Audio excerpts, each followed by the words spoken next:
views expressed on this program are those of the hosts, guests, and callers, and are not necessarily those of this station, its management, or other advertisers. You're listening to Transformation Talk Radio.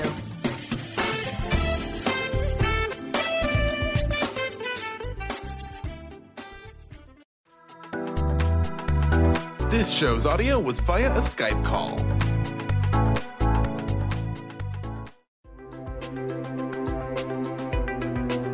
Welcome to Knowledge Book Radio with Marge Potasic.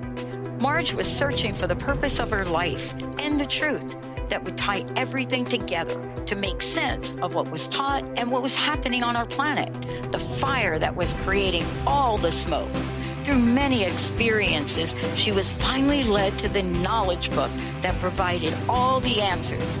Marge is now talking about this gift to humanity on Knowledge Book Radio, so all can be united in peace, love, and harmony.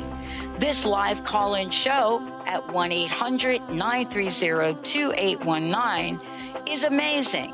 So get ready to hear about the Knowledge Book. Here's your host, Marge Potasic.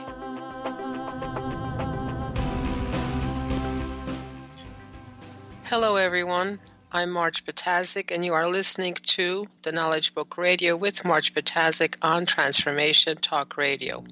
For the next hour, we will continue our series of Omega Talks, which is not what usually happens on the third Tuesday of the month, but I decided to move that up a week because of some unusual circumstances. So we'll be doing our usual fourth Tuesday Omega Talk on the third Tuesday. Okay.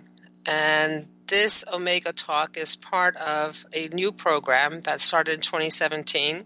It is part of the unification program of the Call to Friendship Association that is mentioned in the Knowledge Book in more than one place. So what's happening during these talks is that we connect science and spirituality. And we do this by discussing world knowledge and connecting it in some way to the Omega dimension. Now, the Omega dimension is the 19th dimension, and this dimension has been opened to us through the Knowledge Book for the first time. And today and this week, we are going to talk about dreams. But before we go on, the United States website is www.usa.theknowledgebook, all one word, .net. Turkish website is www.dkb.davidkiteboy-mevlana.org.tr. My telephone number, cell phone number for texting or emailing is 973-787-7035.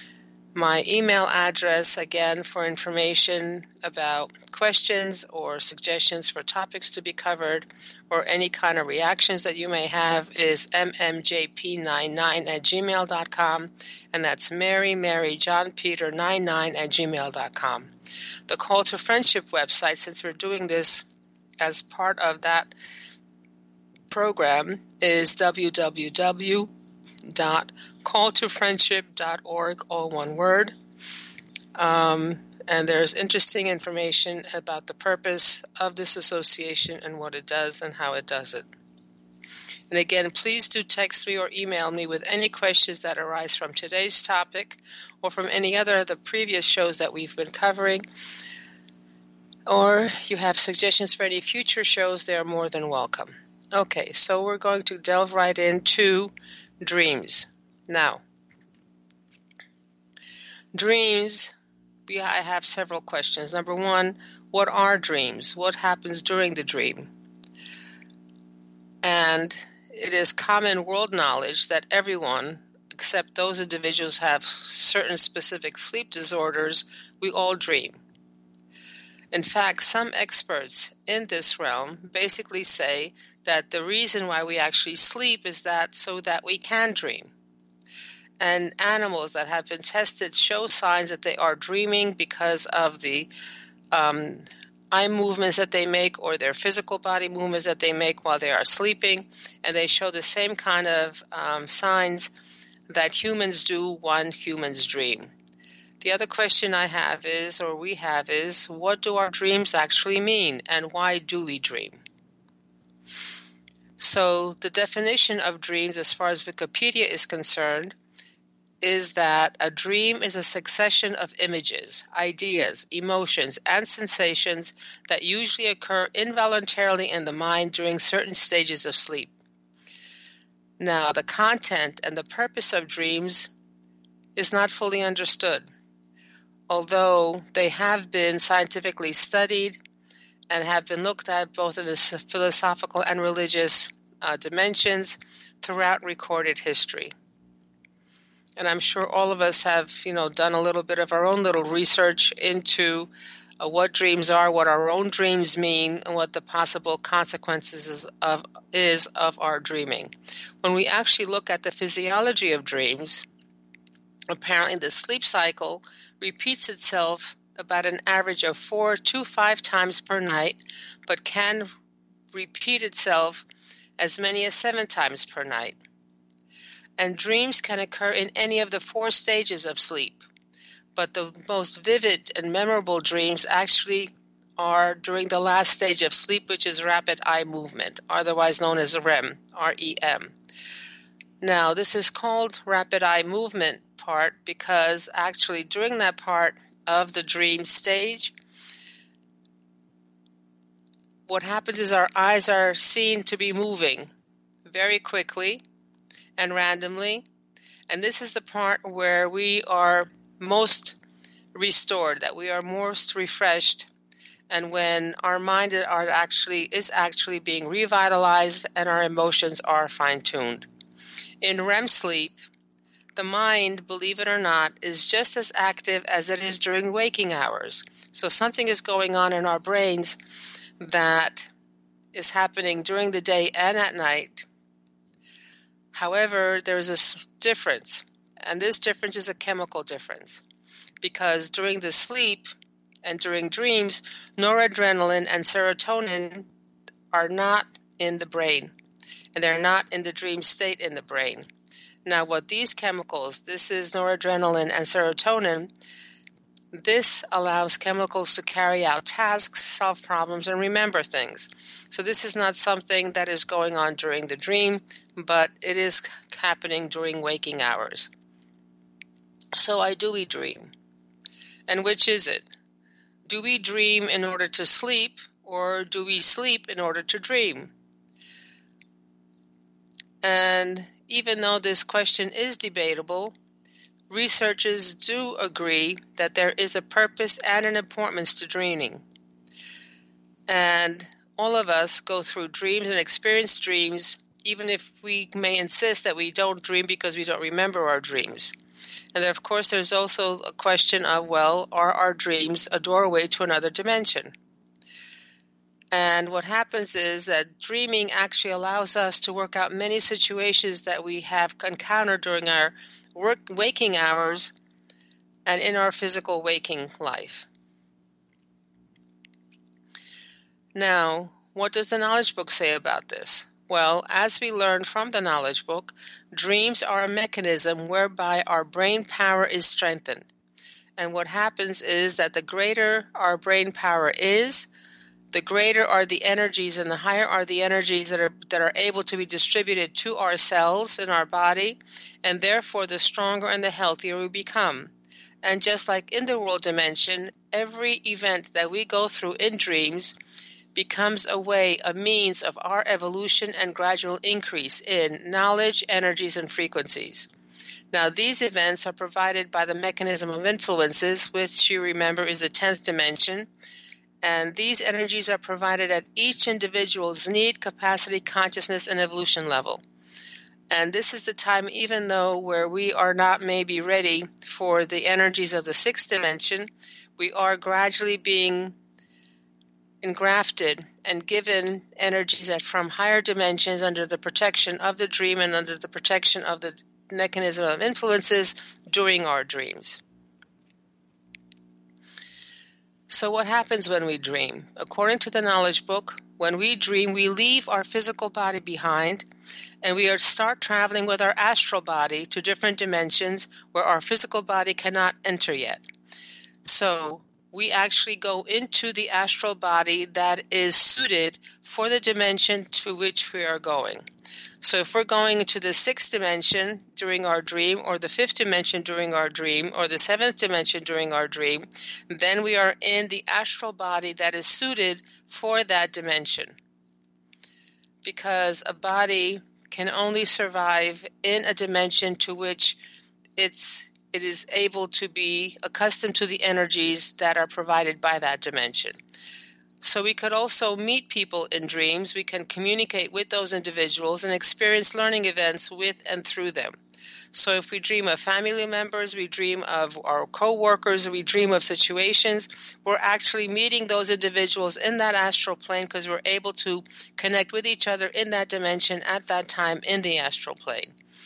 Now we are able to also attend meetings, are given knowledge, we make conscious choices, agreements, and covenants.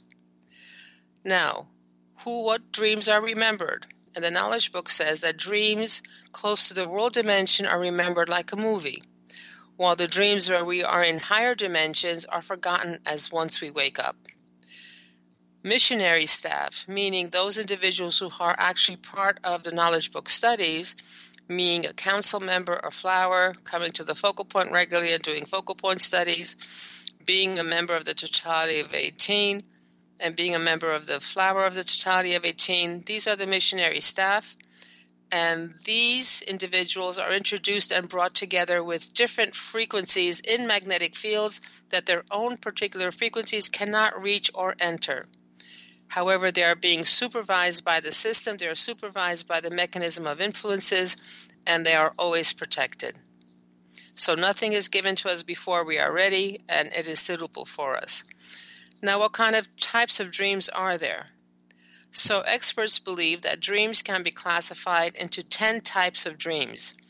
Okay, so the first is psychological healing dreams. And although these dreams can be disturbing, they differ from nightmares in that they represent situations from the conscious past and daily living. These dreams will often occur at times of stress or when important decisions arise. These dreams are not negative as they help heal and overcome negative emotions. Personally, during a time of great upheaval and transition in high school, I would dream, and eventually those dreams would disappear and the situation would disappear as well. There are also belief dreams. This is number 2 type of dream. Now, dreams have played a part in shaping religious and belief systems across the planet, from Jacob's dream of angels in the Bible to Muhammad's dream inspiring his spiritual mission in the Quran to the dreaming of the Australian Aboriginals. Subsequently, dream interpretation and analysis has been an ingrained component of humankind. The third kind of dream is problem-solving dreams. These dreams are designed to impart a message to the sleeper that will aid them in overcoming a problem in their conscious life. It is said that very often such messages are delivered by a messenger whose identity is of utmost importance in discerning the message. There are also physiological dreams, and that's number 4. Some dreams are said to be direct reflections of our needs in the conscious world. For example, a dream where the sleeper is shivering in the snow may simply mean an extra blanket is required. Number 5 kind of dream is dreams of daily life. Dreams that incorporate familiar faces and places do not necessarily reveal hidden symbolic images from the subconscious. They are simply reflections of everyday life. These types of dreams can incorporate activities going on while we sleep. For example, a phone ringing may initiate a dream about communications with a family member. Number 6 type of dream. Some dreams reveal the dark side of our personality. This does not mean that we are evil. It basically refers to the fact and what Carl Jung described as the shadow self, the parts of ourselves we repress and we keep hidden. An example might be a nun who dreams she is promiscuous. And such dreams science thinks, are designed to balance our personality and give vent to emotions we would not usually seek to experience. The next one is recurring dreams. Repeating dreams that are signs that we are not paying attention to the message given. Something like happens in our regular life.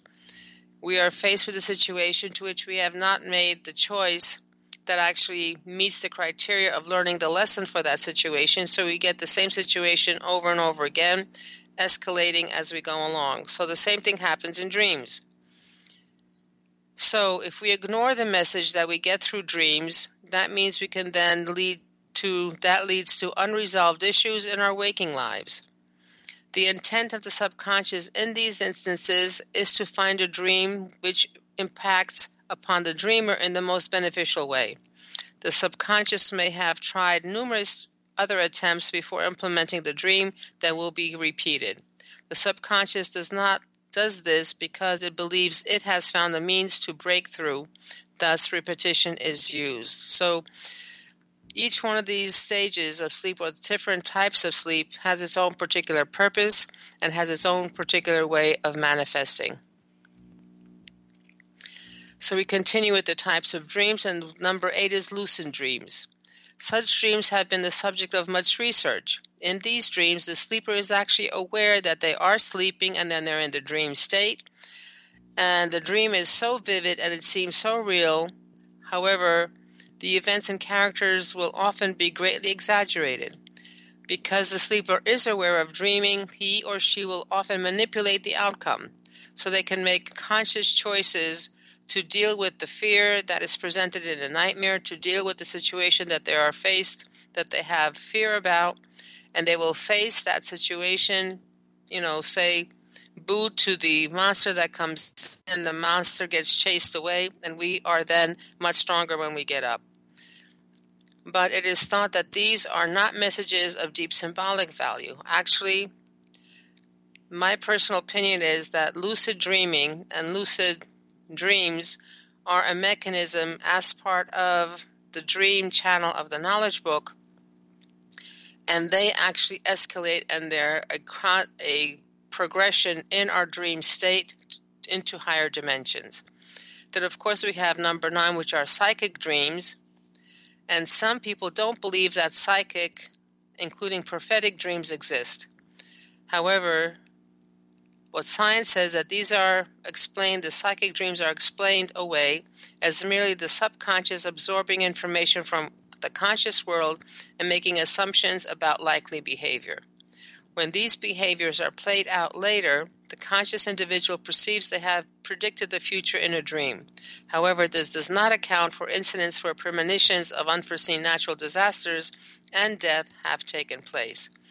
Or we may be remembering what we had done in the dream, and it may show up to us as a déjà vu experience, meaning we had encountered this kind of a situation in our dream in the place where the situation is occurring, and when we meet that situation in the place where that situation happened, we sense it as déjà vu, as we have lived through this before, because we have lived through it before in the dream. And of course, number 10, the last type of dream, are nightmares. And these are the most emotionally draining of all the dream types that there are. And these nightmares actually represent major issues in our waking lives that the subconscious drives the sleeper to acknowledge through fear. A great portion of people, however, ignore the cues and engage in terror. It must be remembered that all dreams, even nightmares, are designed by the subconscious to help us.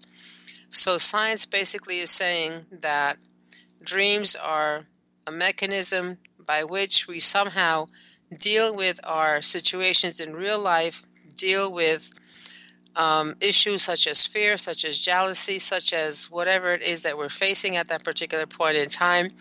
And they have a way of pointing out to us a way of going around and facing the situations and maybe giving us solutions. I know many people have said, and science has proven, if we are stuck on a problem and we cannot find the problem, we cannot find the solution rather, And we think about it and we think about it and we think about it and we can't come to anything. Finally, somebody says, all right, let's sleep on it. And when we go to sleep, somehow during our dream state, we arrive with an answer, and we wake up with an answer that we could not have arrived at if we had not gone to sleep. I'm sure more than one of us have actually experienced this. And sometimes I come up with an answer after having slept that I could not in any way, shape, or form connect with prior to that time. Now, what have we covered with some physiology? We covered the different kinds of dreams, but what about the structure of dream itself? So there are theories, and they have different theories on what the structure of dreams, about the structure of dreams, but it is generally agreed that they are comprised of 4 phases, kind of like a play is structured. In the first phase, called the exposition, the initial situation, circumstance, setting is presented. And already we have an allusion to the conflict that is going to be expressed in the dream. In the second phase, there is the plot, and that contains the storyline that has the essential change that's needed in the dream or that we need to arrive at.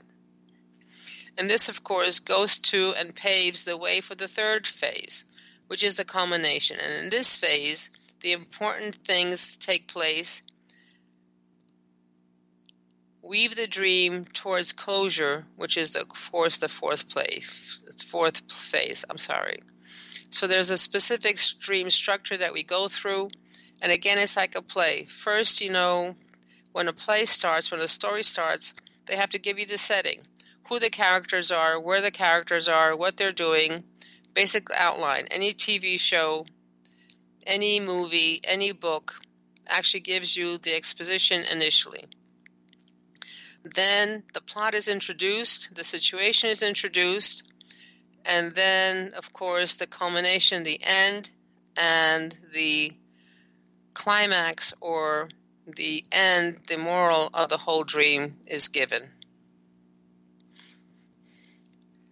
Now, the history of dreams. Now, the earliest records of the life of man show that dreams have always been regarded as important. The ancient Egyptians believed that dreams were messages from the gods, and 1,300 years before Christ produced the earliest dream book with over 200 of these messages. Egyptian dream interpreters believed in the theory of opposites, that to dream of death, for example, was an omen for a long life. And the ancient Egyptians also believed that dreams related to the adventures of the soul when it leaves the body during sleep. And this actually agrees and supports the knowledge given in the knowledge book, because the Egyptians felt that in dreams the soul left and went traveling in other dimensions, and the knowledge book actually says exactly the same thing. Okay. In some African tribes, dream life is held almost as important as waking life. And even today it is believed that dream battles take place and warriors wake up with sore arm muscles, assuming that they have been wielding their clubs during the night. The Zulu people regard dreams as messages from ancestors rather than gods. And actually, many have been the days when I would wake up more tired than when I went to sleep, because something was going on. I was doing something in the dream that included my body, physical body. Now, the American Indians have always regarded dreams as as very important.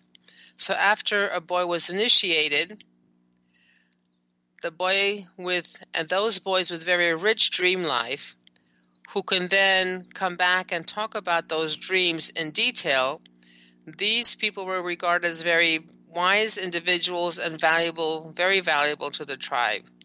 Greeks believed dreams to be divine messages. Many sacred places in Greece were used for dream incubation. In other words, there are specific places where dreams were built, or they produced more dreams during that time, or they remembered more dreams during the place where these was held. And they were also using drugs and herbal potions to make sure that the person slept and were able to dream. And dreams are actually looked at and regarded as important prophecies with special reference to ailments and afflictions. Now, of course, we have the famous dreams where the answers are given.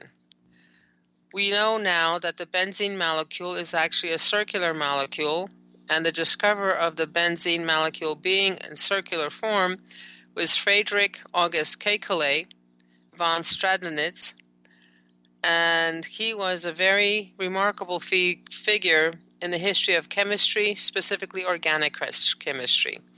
What Kekulé dreamed was that a snake grabbed its own tail, and when he woke up, he realized that the benzene molecule was not linear, like most other known organic compounds, but had a circular structure, and therefore he solved this problem of what benzene molecule looked like, and was an issue at that time because nobody could figure out what the benzene molecule looked like.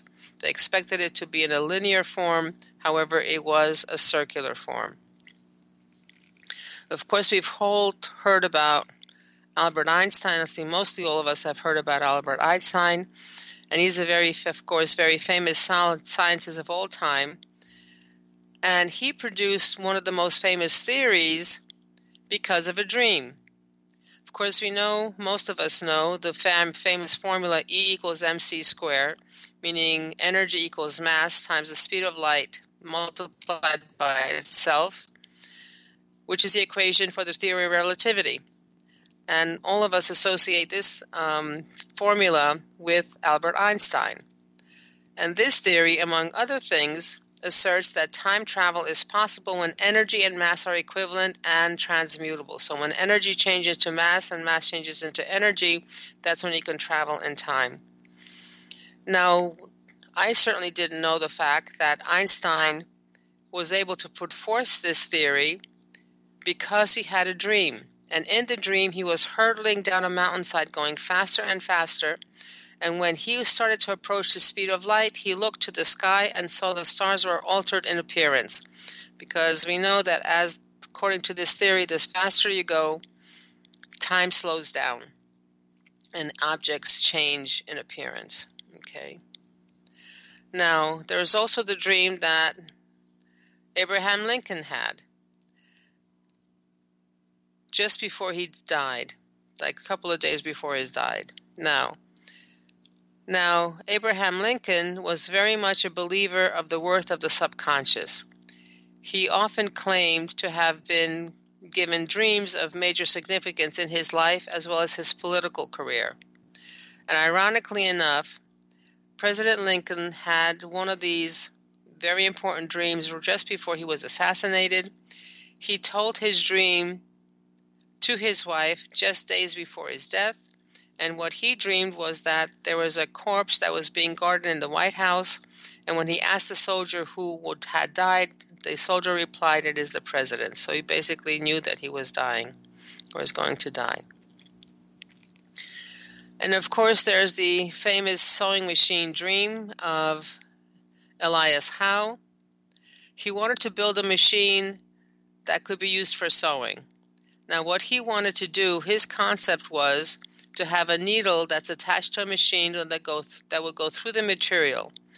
Initially, Howe tried using a needle with a sharp point at both ends and an eye in the middle, but that kind of a design did not work when he put it into practice.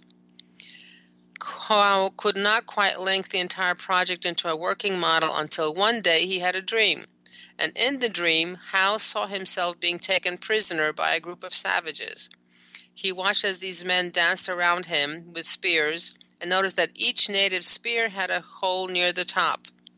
So this what gave him the answer. When he woke up, he instantly recognized that the dream had solved his own problem, because when the hole is placed in the needle at the bottom or at one end, and at the tip of the needle, the thread could be caught after piercing the material, and he set about instantly to change the design of his machine, and he was able to implement that design successfully. So now we have the sewing machine that is able to sew fabrics. And I don't know whether you know about Mendeleev. He was a Russian aristocrat and academic who firmly believed that the basic elements of the universe, in many different combinations that with each other, comprise all physical matter.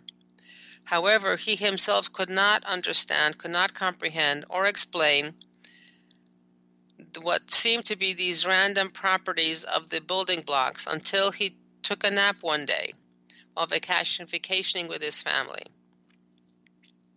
So what Mendeleev saw in his dream was that the basic elements of the universe flowed like the progression of a musical sequence, orderly and beautifully. And when he awoke, he outlined every element in order, and his sequence became known as the periodic table of elements that is now represented and shown in all the chemistry texts. So again, the answer came in a dream. Now, of course, there are many dream theories as to what's going on and how it's going on and how do we understand what the dreams are telling us, or what do we do in dreams. When people think about dream interpretation, their thoughts primarily turn towards either Sigmund Freud or Carl Jung. Now, these individuals influenced the understanding of dreams, but they are far from the founding fathers of dream analysis. In fact, it is highly likely that Freud and Jung, at minimum, enhanced dream interpretation by provoking thought in mainstream Western society. They got the masses thinking outside the box. Freud believed that dreams were composed of two principles. One is wish fulfillment, and the other is manifest versus latent content. Freud believed dreams are an expression of a repressed wish that we would rather not admit to. As such, a dream being an unfulfilled wish is indicative of a conflict within the psyche. And in deciphering dreams, Freud believed that this conflict within the mind could be resolved via a technique called free association. And the words that you come up with during free association basically eventually leads you to the conflict, eventually leads you to understanding what you are facing and being able to resolve that situation. However, during this free association time that we get with the analyst, the dreamer is actually steered toward focusing on the thoughts and emotions the dream produces and not its direct content. So the focus is on thoughts and emotions that are felt during the dream, but not what you're actually thinking or actually doing in the dream. And Freud believed that this technique, once initiated, led to the flow of more thoughts and emotions associated with that dream. And therefore, the person, the dreamer, could actually understand what they are dreaming, why they are dreaming it, and resolve their situation. Now, Carl Jung was a colleague of Freud, and he shared the opinion that an unconscious and unseen entity existed. So there is something called the unconscious that we do not see, that we do not know, that we cannot get in contact consciously. And Jung believed that the subconscious was a gift designed to impart wisdom, and that dreams were a direct means to communicate with the unconscious specific to the dreamer. So every dreamer had its own particular unconscious, had its own particular situation, and dreams were basically a means by which to connect with what's in our unconscious and subconscious. Now, Jung claimed that every image that we see in the dream and visualized by the dreamer reflected something inside that person. And one of the main theories in Jung dream interpretation was that of the collective unconscious. So there's something that is common to all of us, that there are symbols that are common to all of us. They are shared by every human being, but retained in an unconscious level. So when we see a particular symbol, there is something that hits us. We don't know what, we don't know how. However, we react to that symbol. And these symbols of the collective unconscious are provided to humans via the process of dreaming across generations and cultures. So our access to our subconscious is actually through dreams. And therefore, dreams are a mechanism through which we connect with our subconscious, deal with situations in our subconscious, and bring them up to the fore, and then we can deal with it consciously if we remember the dream. And Jung believed the value of myths was highly significant within the dream state in that these tales arose from the collective unconscious. So myths, or the symbolism of myths, basically led us as humans as to be able to understand each other. What about the content of the dreams? So some say that the actual state of dreaming is physiological or physical, but the content of the dream is psychological. So in other words, we physically dream.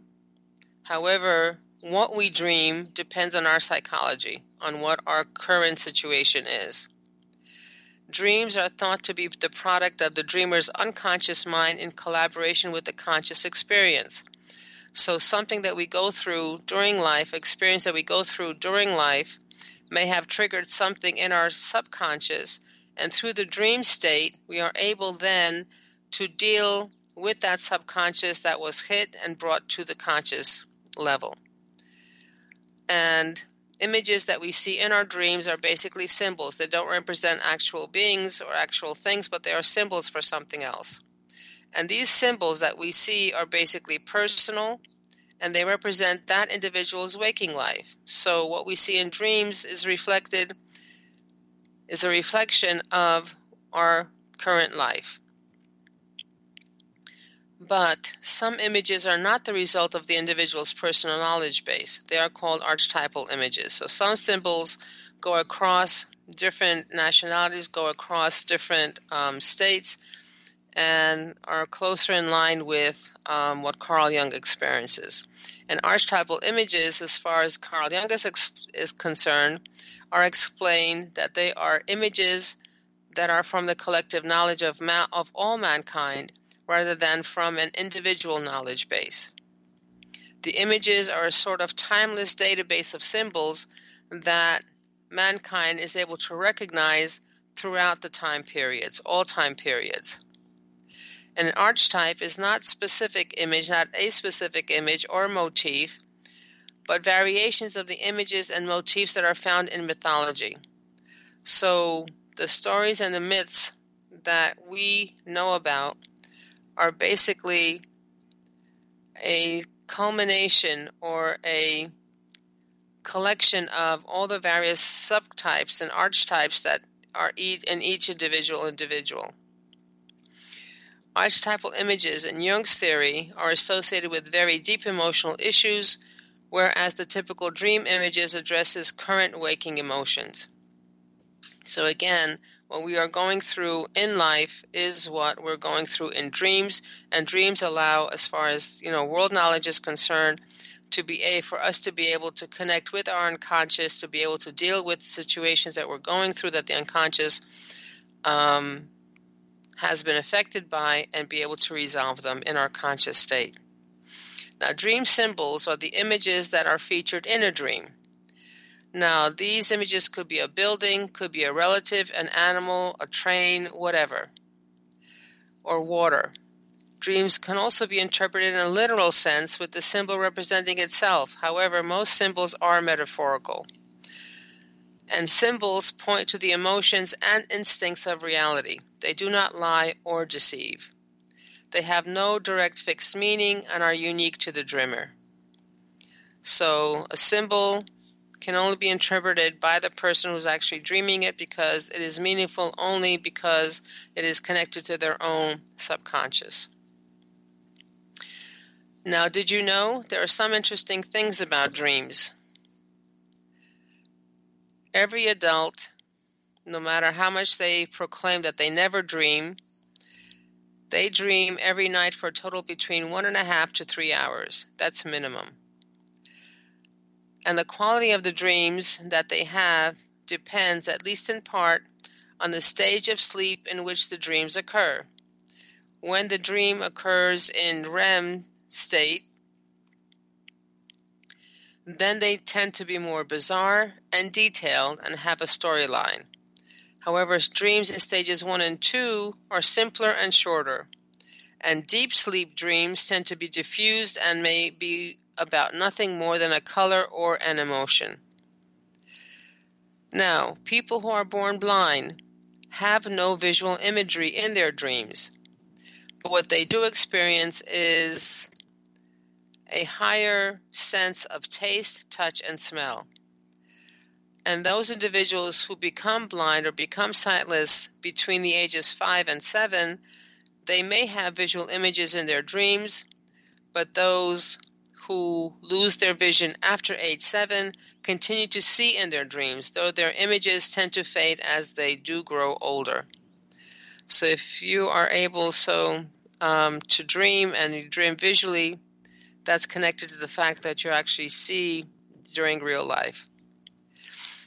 And for reasons that are still unknown, males dream of males more often than females dream of males. You would think that this would be counterintuitive, that women would be more likely to be dreaming of men rather than men dreaming of men. And actually, this asymmetry, the sexual asymmetry, is universal and has emerged from at least 29 different comparisons of male and female dreams, and it holds true for children, adolescents, and adults in all parts of the world.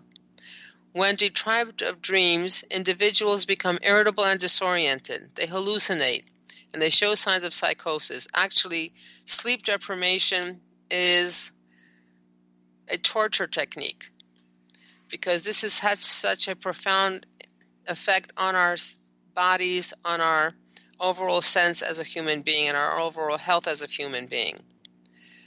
However, if you have been sleep deprived and dream deprived for a while, then the first time you're able to get some sleep, that sleep will have an excessive amount of dreaming. And this is what's called as REM rebound. In other words, you're making up for lost time as far as dreaming and continuing to dream.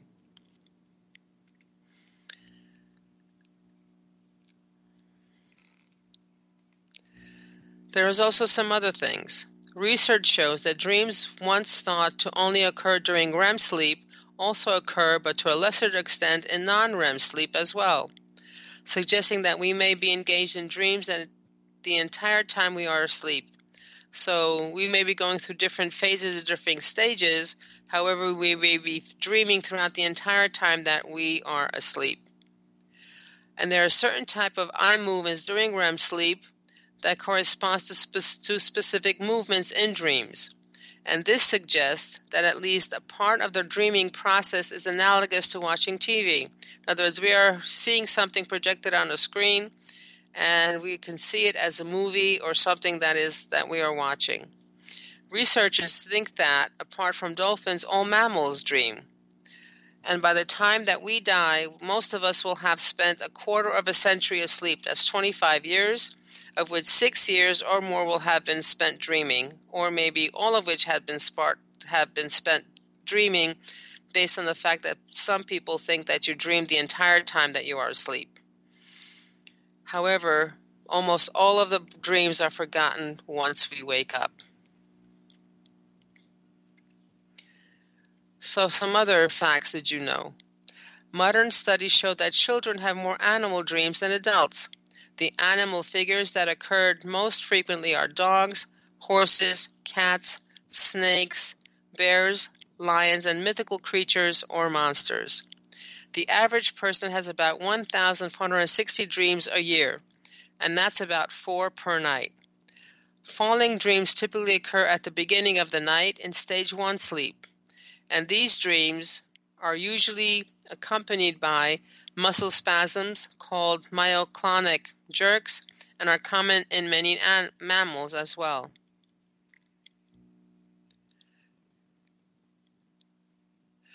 Now, of course, the question is, do animals dream? Have you ever seen or have you ever been watching a dog or a cat sleeping? The dogs may whimper, they may move their legs as if they're running or doing something during their sleep, or maybe a cat will bat at something unseen during its sleep. And since the 1950s, scientists have found some convincing, though indirect, evidence that many other mammals and birds do dream.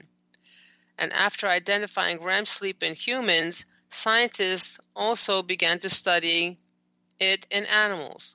And almost all mammals and birds that have been studied, from dogs and cats to duck-billed platypuses and even reptiles, seem to go into this stage of rapid eye movement sleep. When they actually study the patterns of electrical activity in the mammals' brains during the stage that's similar to humans, so it seems as though cats and mammals dream just like humans' dreams. And the inference, of course, is because we don't know for sure, because the animals don't physically tell us and describe what they are dreaming. We can only guess at the fact that if they have similar brain electrical signals firing and similar movements as far as eyes are concerned, that means that they are inferring the animals are dreaming as well. So animals do dream, but the jury is still out, says science has not proven it to its own satisfaction. However, as far as the knowledge book is concerned, even trees dream of their former lives after they've become furniture, and they can communicate with each other in dreams just like humans. Now, of course, the tree can't move. The tree is not considered by most people to be a conscious entity. However, they do dream as per the knowledge book. And as explained in the knowledge book, everything has an evolution plan, and everything is on the way of becoming human. So everything from quote-unquote lowest to the quote-unquote highest inanimate and animate energy form has its own particular evolution plan, and dreams are an integral part of this plan. Dreams are a means of experiencing events, of learning, of formulating agreements, traveling to other dimensions, and being engrafted with higher energies and knowledge. Dreams are the mechanism by which the energy forms astral bodies travel to higher dimensions that their physical body cannot withstand, and therefore become engrafted and readied for their physical body to go to the next dimension. And although humans deem dreams to be important, however, in this world dimension that is considered real,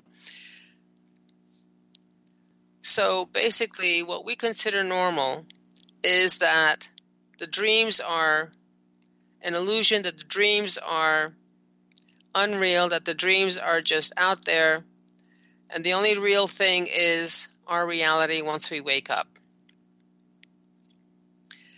But during the dream state, we are capable of connecting with different dimensions and magnetic fields, and we are actually able to access, use, and absorb energies, frequencies, and knowledge from these dimensions. And that actually our dream state, where we can travel from the dimension to dimension and be able to pick up knowledge, energy from every dimension, that's the normal state of the human. And the entire purpose while we're going through this evolution plan, while have been going through the evolution plan for the past at least 6,000 years and more, is for us to be able to be consciously able to connect to the universal dimension, to connect to the infinite awareness while we are awake and able to travel to whatever dimension we want to get the knowledge that we need and energy we need at that particular point in time. So the goal of the human evolution plan is to be able to connect to all dimensions, infinite awareness, while awake by being connected to the universal channel, therefore achieving salvation and entry to advanced dimensions. And at the beginning, we had asked certain questions, and basically we asked what are dreams and who dreams and what do dreams mean and why we dream. So here are some answers based on the knowledge book. What are dreams? Dreams are a mechanism, an integral part of the mechanism of influences and the evolutionary plan, whereby an energy form's brain power is increased and it is able to enter frequencies and magnetic fields inaccessible to it. And its current state of consciousness evolution level is under supervision and protection. Now, dreams per se, when you look at the glossary in the knowledge book, are not defined. However, this is a definition that you can infer by reading whatever is written about dreams in the knowledge book. So, the purpose of dreams is to be able to, for us to be able to increase our brain power, to be able to travel to other dimensions, to become familiar and comfortable with the energy of other dimensions and bring back knowledge from other dimensions. So those are the knowledge that we come back with. That's the answers that we come back with. All the knowledge is out there. All our answers are out there. However, we need to be able to be in a form to be able to connect with that knowledge. Okay? So who dreams? Well, every energy form dreams, as every energy form is on the evolution path, on its way to becoming human. So trees dream, pieces of furniture dream. It looks like everything is dreaming, but they are dreaming in their own particular dimension at that particular point in time of their own evolution plan. So we can infer from the knowledge book that everything dreams, because everything, every energy form is on the evolution path on its way to become a human, which for me was a big eye-opener. Of course, we don't have the equipment, we don't have the methodology that allows us to actually measure the dreams of trees or measure the dreams of tables or measure the dreams of anything that we are using. However, eventually it looks like we will be able to measure these slight variations, very subtle variations of energy to be able to know and measure this. And what do dreams mean? Basically, those individuals who remember their dreams means that those individuals were dreaming close to the world dimension. However, they are not able to remember, or they cannot remember, because those dreams are erased, those dreams that they have in higher dimensions. So if you are a missionary, meaning you are a council member, a flower, person who comes and does the focal point studies, totality of 18 member, or any of the programs that are associated, or the studies that are associated with the knowledge book, and you're part of the knowledge book studies, then if you remember your dreams, then we can infer that we are still close to the world dimension. However, if we don't remember our dreams, that means that we are being supervised, we are being taught, and we are on the right path, and most likely we are connected to the universal channel and not the world channel. So in terms of interpreting our dreams, maybe the content will give us an answer, then maybe the content will be able to discern for us what we're supposed to do. However, the very fact that we remember our dreams means that those dreams are close to the world dimension, so we're not at the higher dimension that we're supposed to be at. And we are most likely connected to the world dimension and not the protective dimension of the knowledge book, which is the AS61 dimension, okay? And those individuals who go by their dreams, meaning they see them as symbols, they see them as providing guidance on what decisions to make. Again, this points to the fact that their world channels are open, but the universal channels are closed. And why do we dream? Since all energy forms are under the evolution plan, and humans are currently on the evolution plan to become genuine humans, to enter the advanced dimensions, so this is the reason why we dream. And dreams, just like the knowledge book studies, are a perfectly designed plan for us to attain our goal and enter the path of light. So what are dreams? Dreams, again, are a mechanism by which that energy form is able to go to dimensions that they are currently unable to access in their physical form. They currently are not able to access energy, knowledge, and frequencies from other dimensions that in their physical form. So dreams allow them to go to those higher dimensions, whatever those dimensions are, and bring back whatever they need and habituate them to energies that they need to be habituated to. So dreams are an integral part of our lives. They are a means by which we go through our evolution that allows us to maybe tap into our subconscious, tap into our unknown and unresolved issues, and we experience what we experience during the dream reflects and is connected to our real life dimension, meaning what we consider to be real, which is the world dimension, which of course, if you read the knowledge book, is not the real dimension, because our real dimension is in the invisible realm. Okay, so now it's almost time to wrap up. It's been a long one, so again, I'd like to go over our conclusion and the answers to the questions that we had posed at the beginning of this topic. So what are dreams? Again, dreams are a mechanism, and that mechanism is an integral part of the mechanism of influences, which is, of course, the 10th dimension, part of the lordly order, and part of the evolutionary plan. And in this process, in this mechanism, this is where any energy form that their brain power is increased, and it is able to enter frequencies and magnetic fields inaccessible to it at its current state of consciousness and evolution level under supervision and protection. Who dreams? Every energy form dreams, because every energy form is on an evolution path to become a human. What do dreams mean?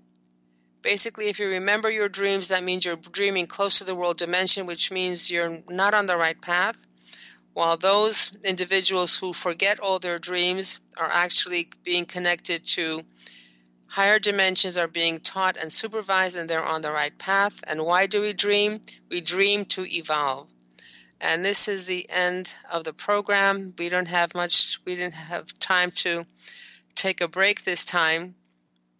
So you've been listening to the Knowledge Book Radio with Marge Patazik, and our website is www.usa.theknowledgebook.net. Number for topics and questions is 973-787-7035.